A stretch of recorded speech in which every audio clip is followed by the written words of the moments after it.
So good morning, my student.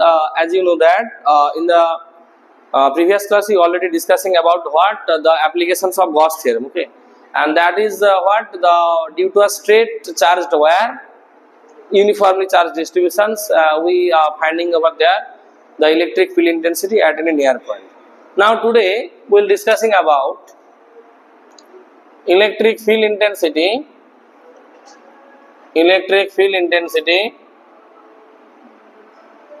at any near point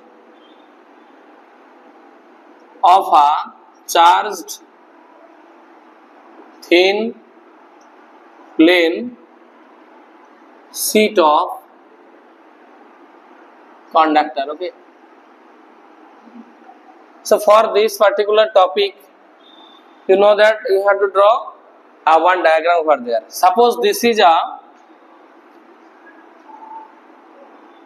plane sheets of conductor and that is uniformly charged over here, and you can see that when the charge is distributed throughout the surface, then this charge distribution is surface charge distribution. Okay, it is not linearly distributed, it is surface charge distributed over here.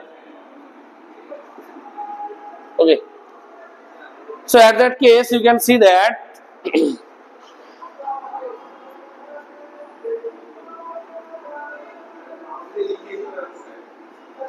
if we wants to find out the point here P,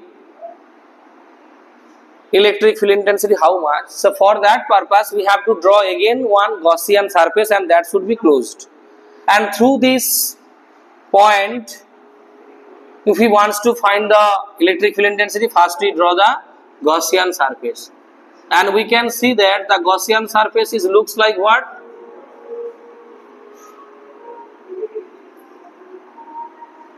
This like, okay, and you can consider the area of this. So here also one cylinder is over there. If I say suppose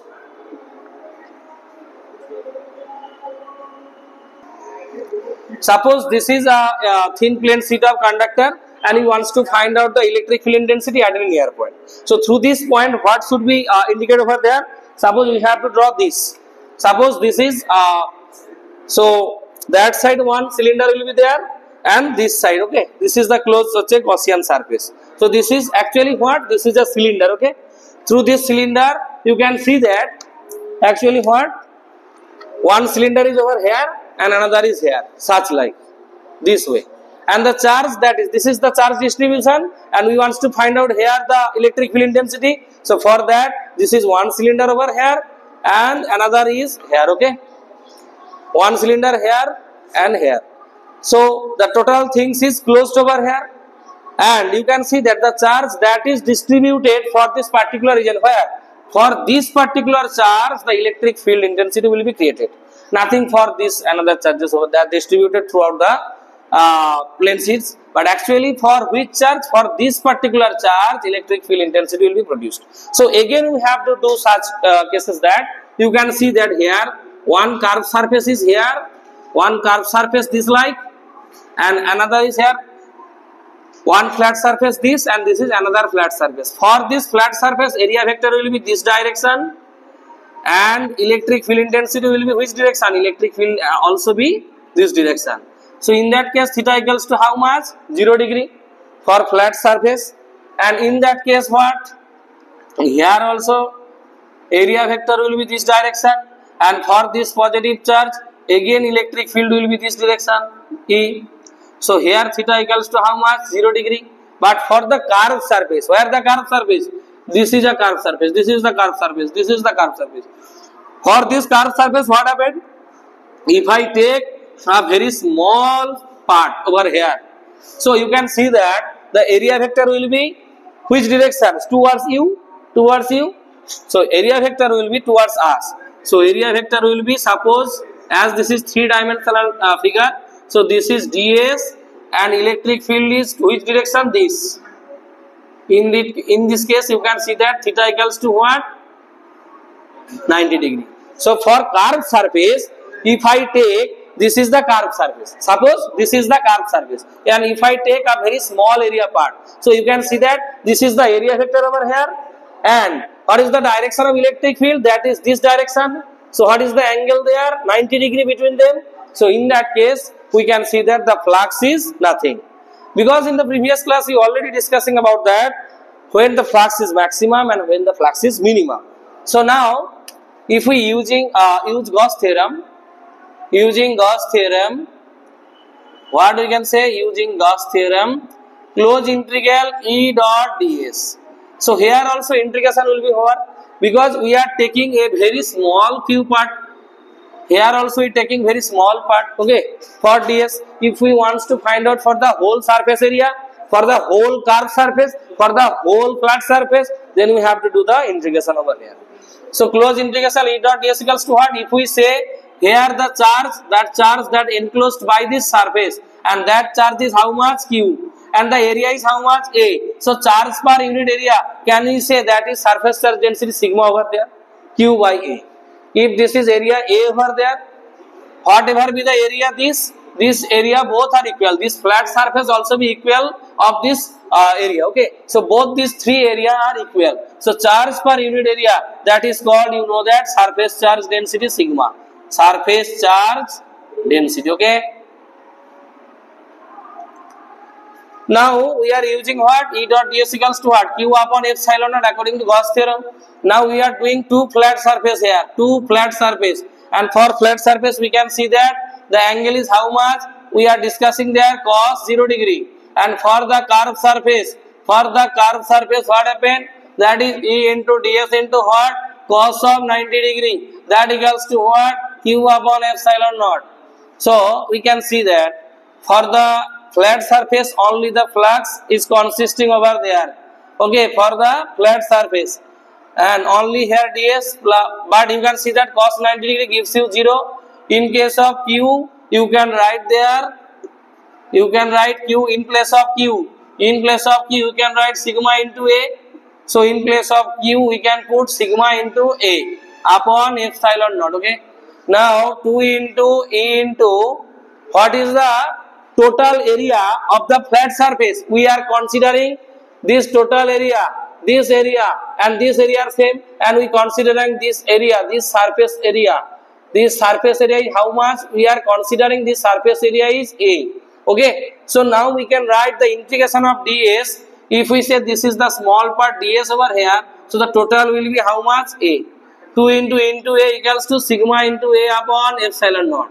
A cancel out. So E equals to how much? Sigma upon 2 epsilon naught. So this is very important. Actually this topic is also very important, because this topic again needed for the next chapter when we read capacitor, because a capacitor made two plane sheets of their conductor. Okay, two plane sheets of conductor when we placed by the process of induction, you can see that some charge is over there, and due to the difference of charge some potential difference will generate over there, and from that we can calculate the capacitance of the capacitor actually. So for this topic you can see that what is the electric field intensity? That is sigma upon 2 epsilon naught. That indicates that does not depends upon how much distance from the plane sheets the distributions of the distance charge, because sigma equals to what? Charge per unit area. So per unit area, if our density of the charge is more, then the strength of the electric field also be more over there.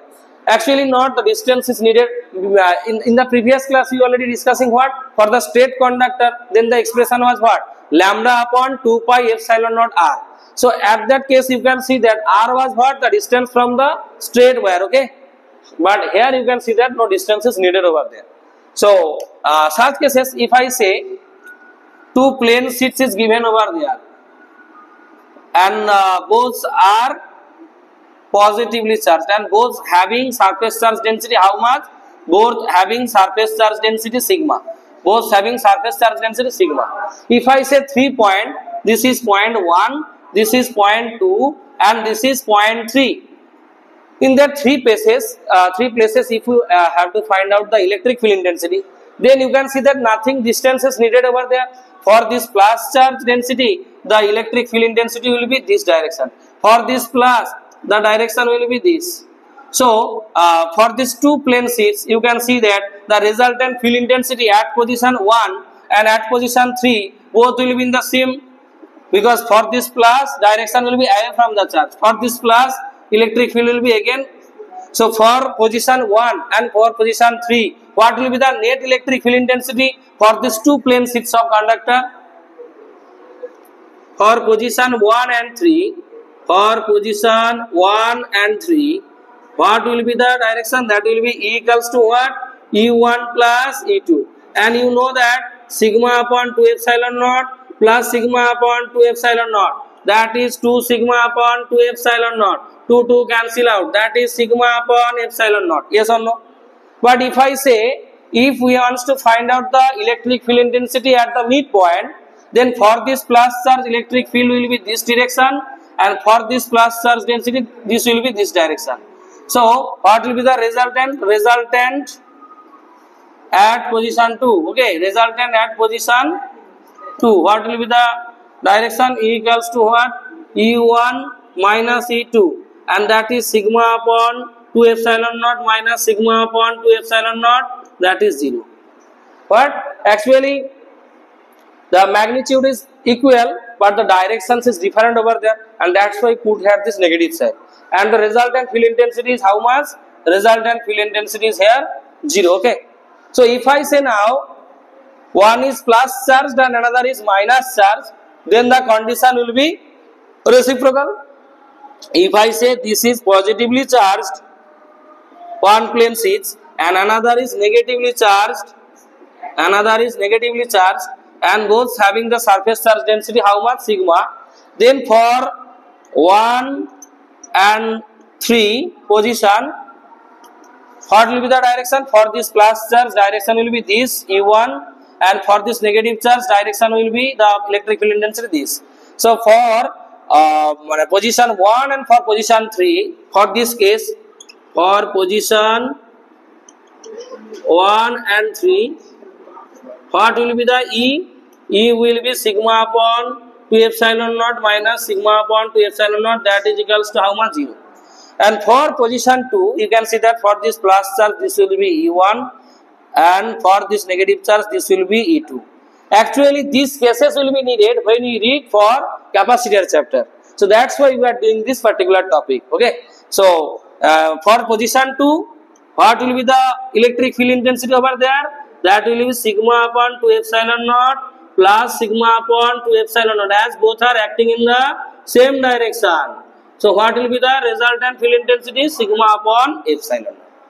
Okay, now in Bengali we can see that এই thin প্লেটটা তোমরা দেখতে পাচ্ছ, যাতে আমাদের charge distribute করা রয়েছে কতটা, অনেকটাই রয়েছে, কিন্তু আমরা একটা ছোট্ট অংশ নিচ্ছি। কারণ কি না, আমরা যে পয়েন্টে বের করছি পি পয়েন্টে, তার যে সারফেস এরিয়াটা যতটা নিয়েছি সেই সারফেস এরিয়ার সমান করে আমরা কেটেছি ওই অংশটা, এবং ওই চার্জের জন্য কিন্তু ফিল্ডটা তৈরি হচ্ছে, ইলেকট্রিক ফিল্ডটা। এবং দেখতে পাচ্ছি ইলেকট্রিক ফিল্ড লাইনস গুলো এইদিকে কিন্তু বেরিয়ে যাচ্ছে, কোন দিক বরাবর? ফ্ল্যাট সারফেস দিয়ে বেরোচ্ছে। তাই ফ্ল্যাট সারফেসের ক্ষেত্রে কি হচ্ছে, যেদিকে ফ্ল্যাট সারফেস রয়েছে সেই দিকে ইলেকট্রিক ফিল্ড লাইন গুলো সবই ক্রস করছে, তাই না, যতটা ওই এরিয়ার মধ্যে রয়েছে, এবং এরিয়া ভেক্টরটাও একই দিকে, তাই তাদের মধ্যে অ্যাঙ্গেল কত? 0 ডিগ্রি হয়েছে। কিন্তু কার্ভ সারফেসের ক্ষেত্রে কি দেখা যাচ্ছে? কার্ভ সারফেসের ক্ষেত্রে কি দেখা যাচ্ছে না, কার্ভ সারফেসের ক্ষেত্রে এরিয়া ভেক্টরটা এরকম রয়েছে, আর ইলেকট্রিক ফিল্ড লাইন গুলো তার গা দিয়ে এরকম ভাবে চলে যাচ্ছে। তাই একটা তো তাকে ক্রস করছে না পারপেন্ডিকুলার ভাবে, যেটা আমরা আগের দিন পড়েছি যে ফ্লাক্স তাকেই বলা হবে কোন সারফেস দিয়ে নরমাল ভাবে যতগুলো ইলেকট্রিক ফিল্ড লাইন ক্রস করে যায়, তাই না। তাহলে এখানে আমরা দেখতে পেলাম তো ক্রস করছেই না, কোনটার ক্ষেত্রে? কার্ভ সারফেসের ক্ষেত্রে। তাই তার ক্ষেত্রে অ্যাঙ্গেল কত হয়েছে? থিটাটা 90 ডিগ্রি, আর থিটাটা 90 ডিগ্রি হওয়ার কারণে ওইটা দিয়ে ফ্লাক্স দেখো তোমরা 0 এসছে। ইন্টিগ্রেশন এই ফর্মুলা আমরা গস থিওরেমে পড়েছি, close integral E dot ds = q by epsilon not. এবার ফ্ল্যাট সারফেসের ক্ষেত্রে দুটো লিখেছি, কারণ কি দুটো flat surface, two curve close surface integral of the flat surface E dot ds * cos 0 degree, cos 0 1, তাই আমরা এটাকে বাইরে বের করে নিলাম। আর ds এর ইন্টিগ্রেশন করা মানে অ্যাকচুয়ালি তো ইন্টিগ্রেশন হচ্ছে না, ইন্টিগ্রেশন মানে ছোট ছোট ds জুড়ে যে টোটাল সারফেস এরিয়াটা পাচ্ছি তারই অ্যামাউন্টটা আমরা দেখাচ্ছি। কত সেটা? পুরোটার এরিয়াটা আমরা কত ধরেছি? a। তাহলে দেখো এটার ইন্টিগ্রেশন করলে কি আসছে? a আসছে। আমরা সারফেস চার্জ ডেনসিটি এইটুকুর মধ্যে যেটা রয়েছে তাকে q বাই a বলেছি, চার্জ পার ইউনিট এরিয়া। তাহলে charge equals to sigma into a, তাহলে আমরা q এর জায়গায় লিখতে পারি sigma into a by epsilon not. a কেটে গেলে ইকুয়ালস টু কত? সিগমা বাই 2 এপসিলন নট, তাই না? বোঝা গেছে? তাহলে এই ফর্মুলাটাতে দেখতে পাচ্ছ তোমরা ইলেকট্রিক ফিল্ড ইন্টেন্সিটি ডিসটেন্সের উপরে ডিপেন্ড করছে না, খালি ডিপেন্ড করছে কার উপর? কতটা সারফেস চার্জ ডেনসিটি রয়েছে তার উপর। আর কি দেখতে পেলাম, এই জিনিসগুলো দুটো করাচ্ছি, যে দুটো আমরা থিন প্লেন শিট নিয়েছি যাতে দুটোতেই পজিটিভ চার্জ ডিস্ট্রিবিউট রয়েছে, দুটোর আমরা চার্জ ডেনসিটি দেখতে পাচ্ছি সিগমা সিগমা করে রয়েছে, 1 2 3 তিনটে পজিশন রয়েছে, 1 এবং 3 পজিশন গুলোতে direction of the electric field একই দিকে রয়েছে, তাই জন্য নেট ইলেকট্রিক ফিল্ডটা E1 প্লাস E2 করেছি। আর আমরা তো এক্সপ্রেশন অটোমেটিক পেয়ে গেছি, sigma by 2 epsilon not plus sigma by 2 epsilon not মিলে কত হলো, দুটো 2 কেটে গেলে সিগমা বাই এপসিলন নট। যদি আমরা মিড পয়েন্টে বের করি, প্লাস চার্জের জন্য এই ডিরেকশন, আবার এইটার জন্য এইদিকে রয়েছে, তাহলে দুটোর জন্য কি হচ্ছে আমাদের, না আমরা দেখছি দুটো অপোজিট ডিরেকশন আছে বলে ক্যান্সেল হয়ে জিরো হয়ে যাচ্ছে। যদি আমরা একটা প্লাস চার্জ একটা নেগেটিভ চার্জ যদি আমাদের ডিস্ট্রিবিউট করা থাকে, কিন্তু সারফেস চার্জ ডেনসিটিটা কি, চার্জ পার ইউনিট এরিয়া, সেটা কিন্তু আমরা মাইনাস প্লাসে যাচ্ছি না, তাই না, তাই দুটো আমরা সিগমাই লিখেছি। ওকে, কিন্তু এটা যদি আমার মাইনাস হয় সেক্ষেত্রে কিন্তু পুরো কেসটা উল্টে গেল, তাই না, কিরকম ভাবে হলো না, 1 আর 3 পজিশনে আমরা দেখতে পাচ্ছি কি, 1 আর 3 পজিশনের ক্ষেত্রে আমরা দেখতে পাচ্ছি পুরো এর উল্টোটা চলে এসেছে, কারণ 1 এর ক্ষেত্রে আমরা দেখছি এবং 3 তে দেখছি প্লাসের জন্য এই ডিরেকশন আর মাইনাসের জন্য আমরা পড়েছি ইলেকট্রিক ফিল্ড নিজের ডিরেকশন, তাহলে দুটো অপোজিট ডিরেকশনে বলে কত হয়ে গেছে, 0। কিন্তু সেকেন্ড পজিশনে দেখছি প্লাসের জন্য এইদিকে মাইনাসের জন্য এইদিকে, দুটো একই ডিরেকশনে রয়েছে, আর দুটো একই ডিরেকশনে থাকলে নেট ফিল্ডটাকে কি করি আমরা অ্যাড করে দিই, এবং কত পেলাম, sigma by epsilon not. Actually এই কেসটা খুব ভালো করে পড়বো, কারণ এটা আমাদের কোথায় লাগবে বলছি, পরের চ্যাপ্টারে যখন আমরা ক্যাপাসিটর পড়বো তাতে কিন্তু থাকবে, তাই না, তাহলে এটা কিন্তু আমাকে তখন ভালো করে করতে হবে। ঠিক আছে, থ্যাংক ইউ। এরপরে আমরা নেক্সট টপিকে আসি। ওকে, তো নেক্সট টপিক হচ্ছে আমাদের যেটা আসবে, যে electric field intensity due to spherical charge shell. Okay,